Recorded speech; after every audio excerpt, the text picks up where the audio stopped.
So hi everyone. So today is my second day of the JS Complete JS Mastery series.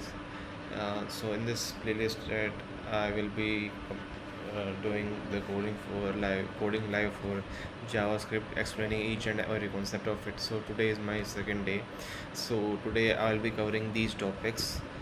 First one is type coercion, second one is operators, third one is I will deep dive into functions, arrays and objects. So let's get the party started. Let's start with type coercion. So what exactly is meant by type coercion? Basically type coercion, let me create a file script.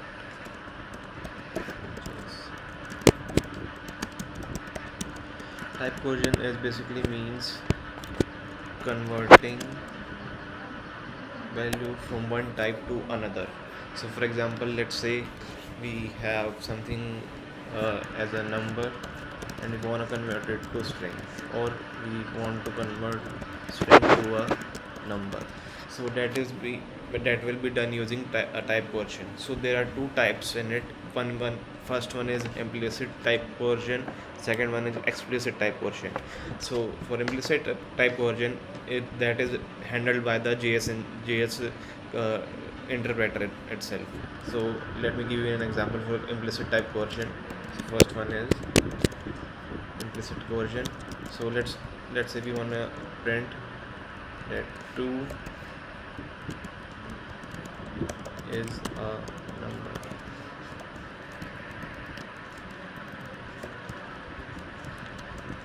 So what is happening here? We are using uh, we are using the add operator to concatenate the integer value and a string. So how does JS knows that it is going to interpret this? So it will take the number and then print the string after it. So if I give, so it means that 2 is being converted into a string, then it is printed out. So if I run the program, it will give me 2 is a number. So this is an example of type coercion. So let me now go to next type of type coercion, that is explicit coercion. So basically there are methods to explicitly type convert one type to another type. So for example, let's say we have a variable named as x, that is 10, and that is in string, and we want to convert this. Now let's check the type of it first. So now it is giving me a string. Now if I want to convert it to a number? So that is where type in explicit type version comes into the picture. And what I can do, I can use an inbuilt method called as parseInt that will parse the string into a number. If I like now log console.log type of x, it will give me a number. See, this is giving me a number, right? So this is explicit coercion, where we use some inbuilt methods to invoke the particular method, and we want to convert it into another type. So that is the example of coercion. And type coercion also happens when we compare using the strict loose comparison. So that I have discussed in the previous video, you can watch it. I will drop down the link of the previous video. So type coercion is being done is in the equality operator as well, right? Loose comparison, right? So this is type coercion. So this is done. Now talking about the operators. So this equality operators we have already talked about. Like this is loose comparison and this is strict comparison. The first one does not check the type. It first performs the type conversion, then it checks the value whether they are equal or not. The second one, whereas, does not convert the type to another type, but it also checks whether the type is matching or not. If they're not matching, then it is going to give us false. If they are matching and the value is also equal, then it is going to give us true. Now let's talk about and or operators of it. So let's say I'm going to about blank. Let's say we are printing out 2 or 3. So this is going to give us 2. So let's say we want to do something like 2 or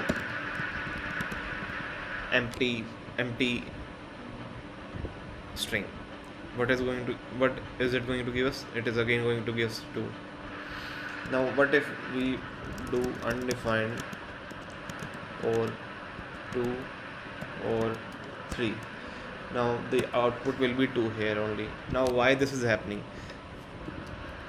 If let me give you another example. If I type this, now why this is happening? So basically there are some truthy and falsy values in JavaScript. So basically if I talk about the falsy values in JS, then they are empty string, false, 0, null, undefined, nan. So these are considered as falsy values in JavaScript. So whenever we are using the or operator and it encounters a falsy value, it will ignore it and it will give us the output of the first truthy value. Everything else is truthy. So 2 is truthy, 3 is truthy. So that is why in the case of undefined or 2 or 3, it hits the 2 condition, that 2 is a number, it is not a falsy value, so it will give us 2, right? So that is the case. Now what about the AND operator? So if I say undefined and 2, it will give me undefined. Why? Because AND operator only gives us the output when it is all the values are true. If it encounters any falsy value, it is going to give us that value. But if we write 2 and undefined, it will give again undefined, because all the values have to be true, and whatever value is true at the end, that is going to be the output. If I write 2 and 3, 2 and 4, it will give us 3. Why? Because as I have said, it will pass character by character, and as soon as it encounters any falsy value, it will give us that. If it doesn't encounter any falsy value, it will give the output of the last value. So that is the case. So these are about the AND or operators. This is about AND or operator. Now we'll be talking about the ternary operator. So ternary operator can be used in some cases like where status equals to working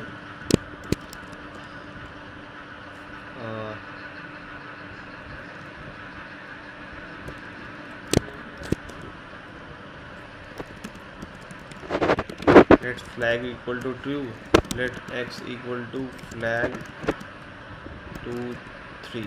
So let's say we have this condition, flag, then we have a question mark, then 2 colon 3, 2 colon 3.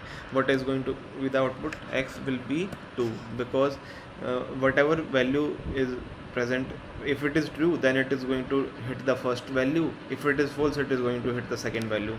So if flag was false, then x will be flag,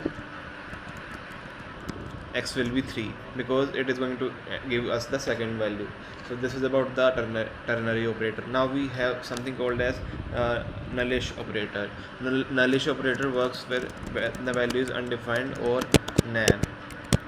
If the value is undefined or nan, then it is going to give us that value, otherwise it is going to give the whatever value is there. So let's say we have where y equals to 2 and not and, I think this is not the nullish operator. Nullish operator will be double question mark. Oh, okay, I cannot go back. Nullish operator is this question mark, double question mark, 2 undefined. It is going to be giving me undefined. Why? Because as I have discussed before, nullish operator is going to give us the value to undefined or nan if it is there in the statement. If it is not there, then it is going to give us whatever another value is present, right? So if I write empty string, nullish operator, undefined, it is going to give me string, empty string.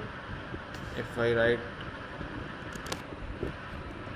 this, it is going to give me string, because there is no undefined or nan. It will hit the empty string and it will give the output, right?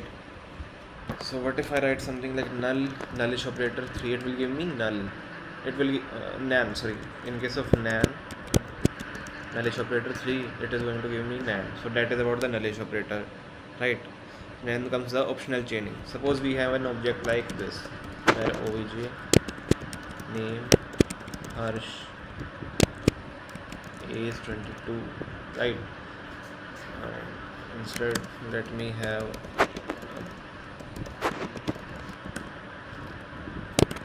name Harsh,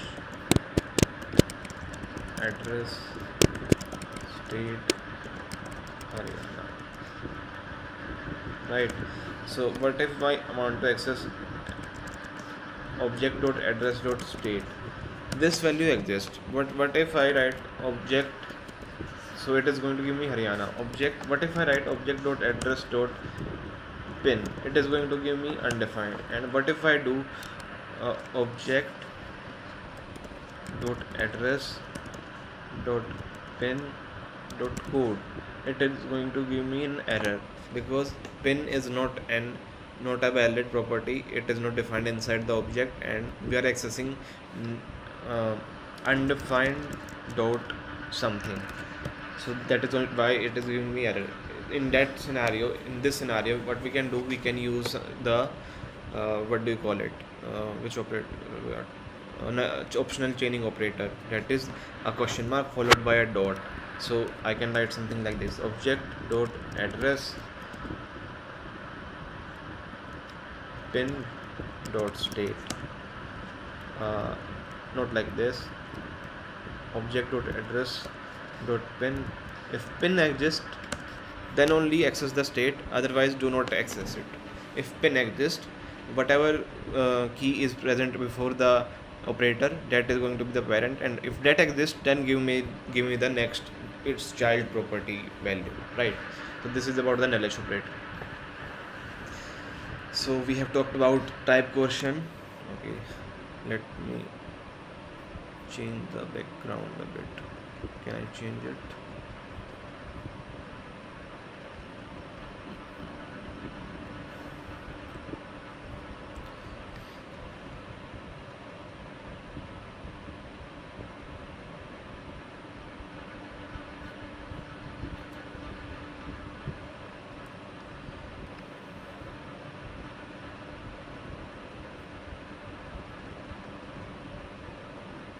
So this is done. This is also done. These are also done. Now we will deep dive into functions, arrays, and objects. So first of all, let me write the code in the cursor AI for these operators.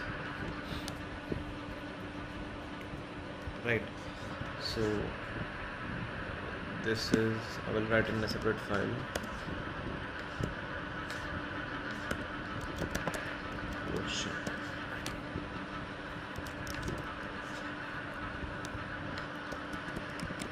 Operators.js. First one is the equality operator. So where console.log 2 equal to 2. This is going to give us true. This is going to give us false.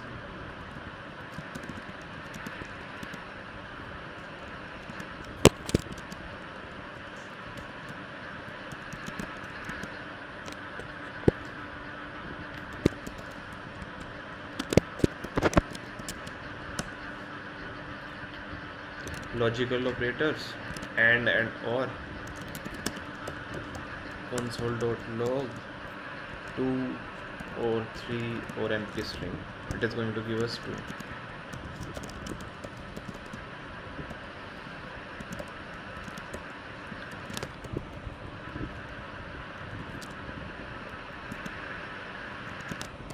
2. It is going to give us null, right?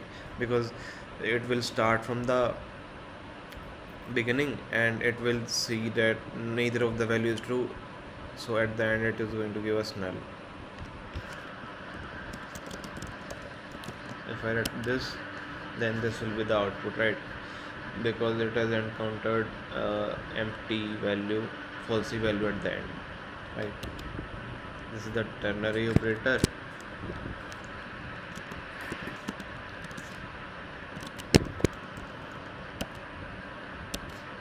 Should change it.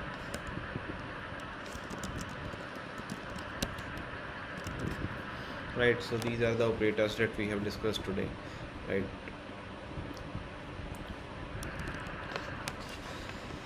So let me talk about functions. So we have already discussed the types of functions in the previous lecture. So those are function declaration, function expression, arrow function, if function. So these are types of the functions that we have in JavaScript. Now, how exactly a function code is executed, that is what we are going to talk about now.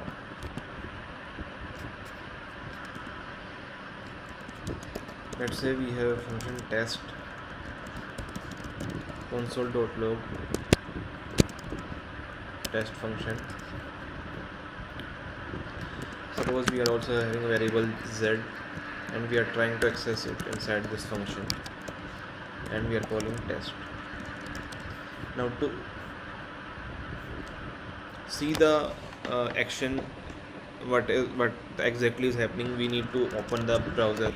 So I will link the script inside my index.html.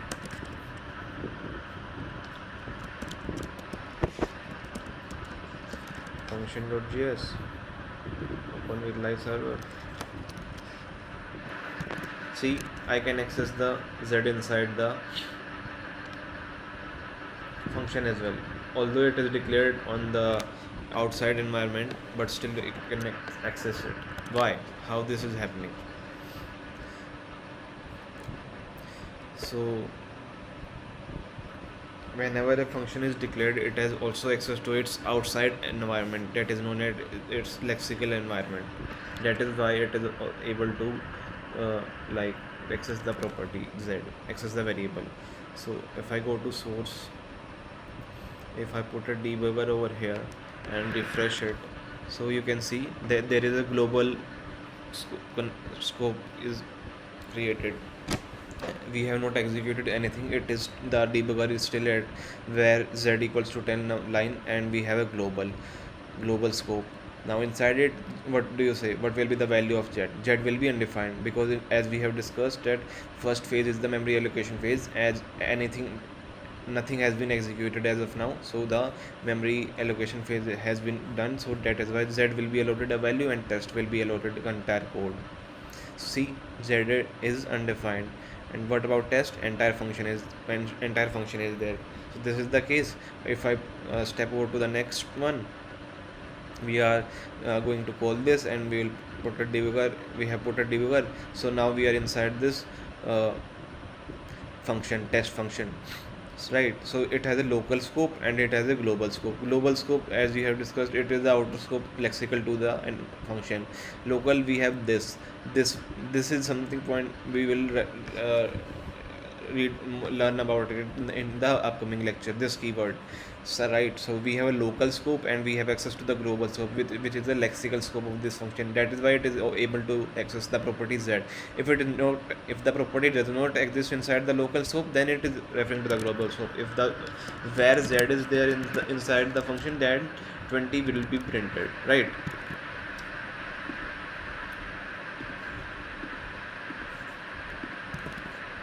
Right, so we have 20 over here because we have already declared the z inside the function scope. It is not going to refer to the outer scope. So that is the scenario here, right? So now we are going to talk about arrays.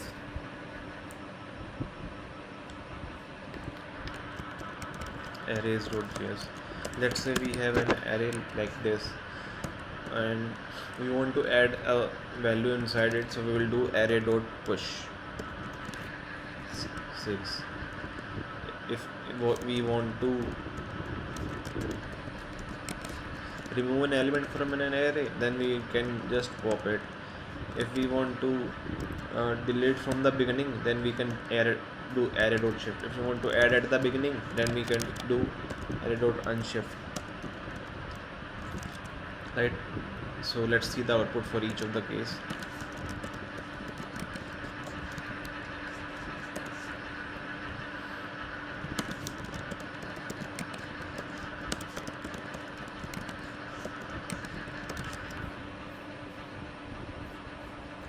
See, in the first case 6 got added at the end, and array dot pop 6 got removed at the end.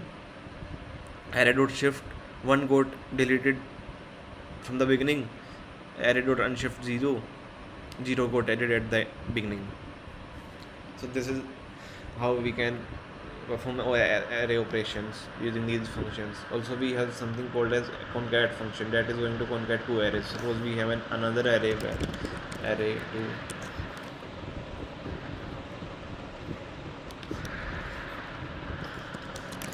what if we write, so this is going to concat into a single array, right? So yeah, that's it for today. I'm having some health issues. My health is not well right now, so I'm gonna take a break now. So yeah, that's it for this video. We'll connect tomorrow same time. So yeah, thank you guys.